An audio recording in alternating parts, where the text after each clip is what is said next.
We are here at Dice Tower Con with the head of development for Grey Fox Games, Josh Lobkowitz, and he has a copy of Champions of Midgard here that he's demoing. So tell us a little bit about this game. What kind of game is it? Champions of Midgard is a Viking-era worker placement game with dice-driven combat. All right. So, I don't know, can you give us kind of a sample turn structure, maybe even give us a sample round? Yeah, sure. I mean, the game takes place over the course of 8 rounds. The premise is that the Jarl of Trondheim has died, and that the players are all Viking leaders who have come to this town besieged by monsters to kill the monsters, get the glory, and become the new Jarl. So the game takes place in sort of 2 main phases over the course of these 8 rounds. We have a placement phase where you're assigning your workers to the various board locations and executing their abilities. And then we segue into a combat phase where you fight the various creatures that are located at the top or bottom of the board. So the worker placement aspect is familiar to anybody who's played a worker placement game. You're gathering resources, but one of the most valuable resources is these Viking warrior dice. And so these dice are what you use to fight the creatures. So trolls and Draugr are fighting the village. Monsters on the distant shores are worth a lot of glory because they take a lot of effort to get to. So, for example, on a game round, I might place a worker somewhere and collect dice. And then on further in that turn, I might assign those dice to kill a particular monster. Right? The monsters have a attack value and a defense value, and combat is resolved by rolling your dice and trying to hit. Shields negate their damage, hits do damage to them, and if you deal more damage than they have defense, you collect a glory reward and often another resource. So do you keep rolling, or is it just kind of a one shot, hope for the best? It is a battle to the death, Eric. Okay. You will re-roll as often as you need to kill the monster. When you roll, if you have not blocked their damage, when they deal damage to you, you lose your dice, and you will continue fighting until all of your dice are eliminated, or until you have defeated the monster you're fighting. I see some of these are tiles. Are these actually different game to game? They certainly are. There's a handful of variable components to this game. There are 5 Viking leaders. The game is 2 to 4 players, so you'll have several different combinations of potential leaders. The tiles on the board are part of the setup phase, the market stalls.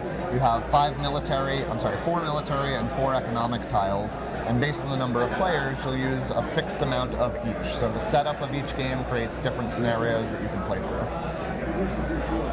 Gotcha. So let's talk about these down here. How would a player actually fight those monsters on a distant shore? So in order to fight the distant shore monsters, they are worth the most glory because they're the hardest to get to. Players need to take boats and actually have journeys to fight those things. So during the worker placement phase, you might grab a boat, we'll take the small boat for example, and assign him to a particular lane and say, I'm going to fight this monster. When you segue into combat, you get to load that boat. The boat has a fixed capacity. It tells you how many objects can go on that boat. And objects will be a combination of Viking warriors and food to feed them. When you send your warriors on a journey, you must feed them when they arrive, and the different locations will have different costs of how much food they're going to take based on how far away they are. They also have to resolve a random event on the way, and occasionally have to deal with some disaster occurring. In this case, we're going to have to fight the Kraken. There are a series of things that can happen. You can get lost, you can have a storm, and that ends up costing you resources or Vikings. Sometimes you have a battle, and maybe not all your warriors make it. Anybody who survives to fight can then fight the big monster for the big reward. Gotcha. So what are all the different ways that you can earn glory in the game? Because I'm assuming that's how you win. You're absolutely right. There's a handful of ways to earn glory. Primarily, you get your glory through fighting. By defeating monsters, you collect glory rewards, but at the end of the game, there are a series of things you'll check as well. You can build your own private longship, and the bigger and more impressive a boat you've built, the more glory you can get. You can collect runes, which will give you one-time abilities during the game, but will also provide you glory. And additionally, you can fulfill various destinies. Players will start with their own hidden destiny, and throughout the game they can visit the sage and basically have their fortune told to get new destinies. These will be endgame majority scoring things that require you to have the most of something, killing the most Draugr or the most trolls, and so on. The creatures also have different color types, so you can see we've got red, yellow, and blue creatures, and creating sets of those can score you endgame points as well. Finally, at the end of the game, you lose glory for what's called, we'll try again. You lose glory for what's called blame. And so the troll fights the village every turn, and if nobody defeats him, the townspeople blame all of the players for not defending them from the troll. However, if you kill the troll, you get to get rid of your blame and have somebody else take some. Remember when I killed the troll? What's Eric done for you lately? I like that. Yeah.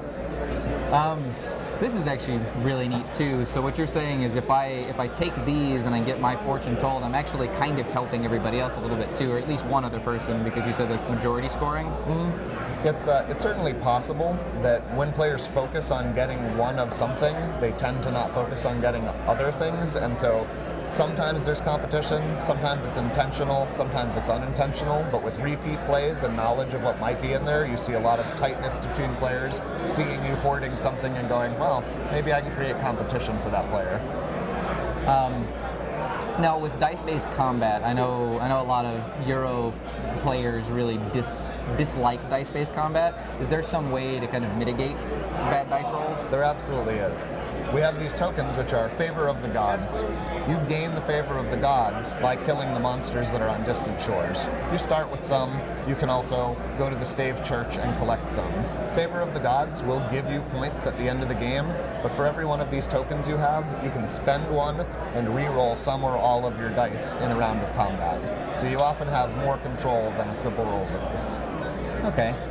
So I know you said that this plays 2 to 4. About how long does this take? The game takes 60 to 90 minutes. For games at a smaller player count, familiarity often brings it to less than an hour.